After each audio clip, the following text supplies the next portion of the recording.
gentlemen, at this time we have a special presentation. I'd like to introduce to you John Wilson, General Manager for K&M. I'd like to thank Carol Jeffries and the entire staff and administration at the school for giving us this time to recognize one of your honorable, Greg Schmidt.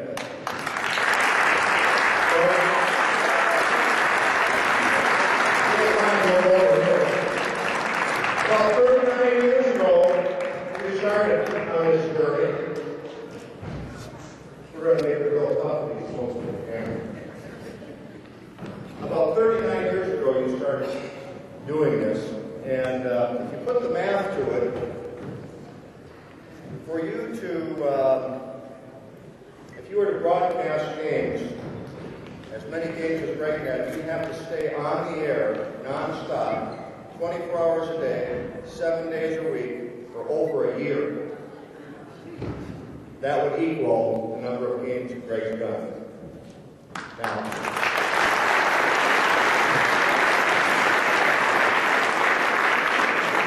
that's a lot of games, and tonight's game has special significance for a couple of reasons. One, the Huskers and the Saints, do you remember May 15th, 2006?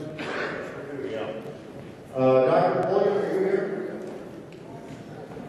Dr. Pulliam, while Greg was watching the game, not calling the game, went into, I believe it was called cardiac arrest. I'm not much of an expert. But he saved Greg's life that day.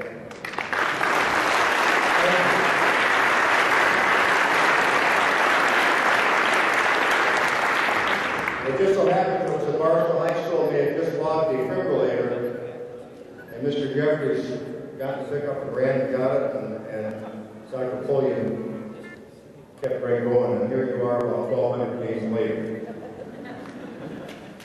Now, you've been recognized by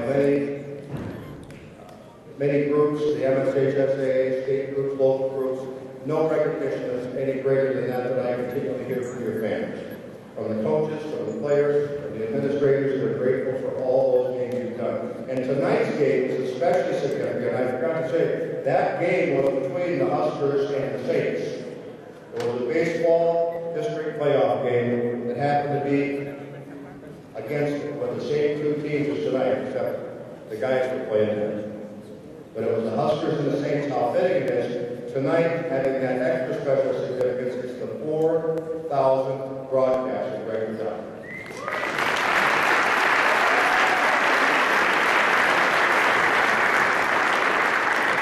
I'd like to add to that, about 28 years ago, Greg and I were able to start working together, and I feel extremely blessed and privileged to have that honor.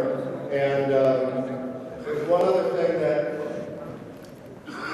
trying to get all these games on the air was really remarkable. 28 years, Greg has not missed getting one game on the air for a technical difficulty, for an equipment problem, for anything.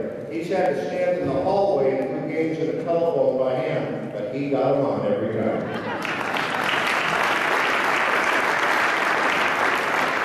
Now, let's go over here if I may. You know, just like all of the athletes that are out here today and all the athletes that take part in high school sports, they work hard. They take great pride in earning a varsity letter. Well, after 4,000 play-by-play broadcasts, Greg, 29 schools that you have served so well for so many years, believe that you have earned your varsity letter. And here they are.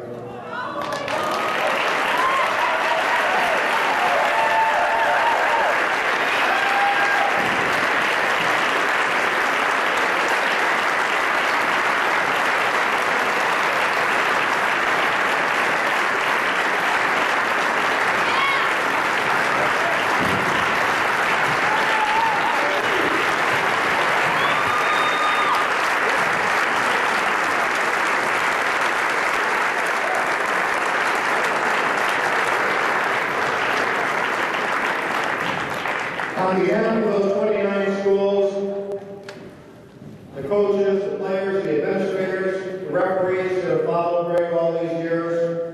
And on behalf of all of us at KMO, I would like to say thanks. And I would also like to add a thank you to that companion that we have quite often, Ruthie. Where are you, Ruthie?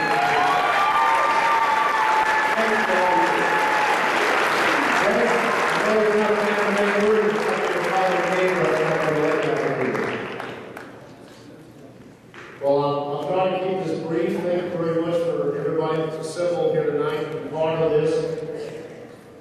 I hesitate to have something like this done because of the fact that an evening like this the focus should be directed toward the teams and the athletes, not necessarily toward anything I do. I've always thought the focus, the attention should be on the coaches, the athletes, the teams involved, and that's where we should maintain our focus, not anything that I do on the side that I've done all the years.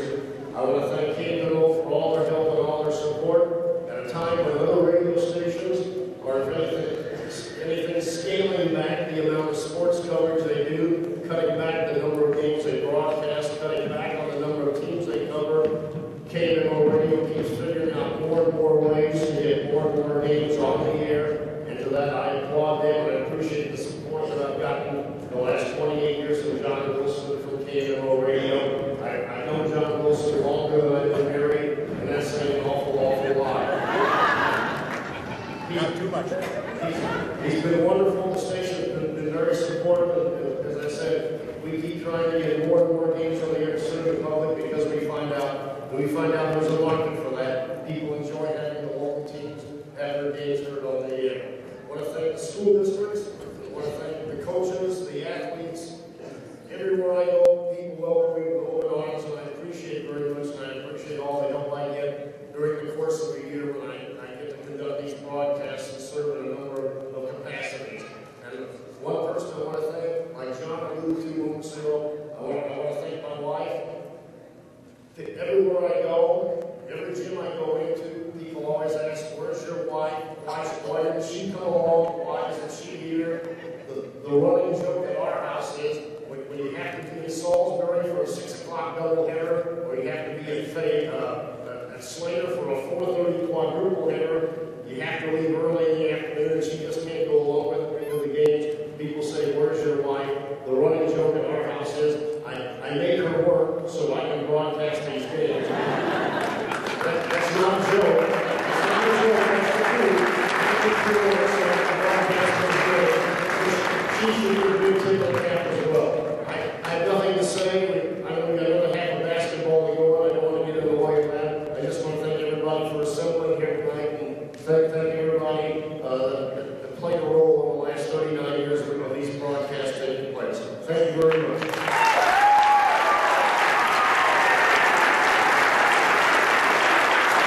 Thank you all of you.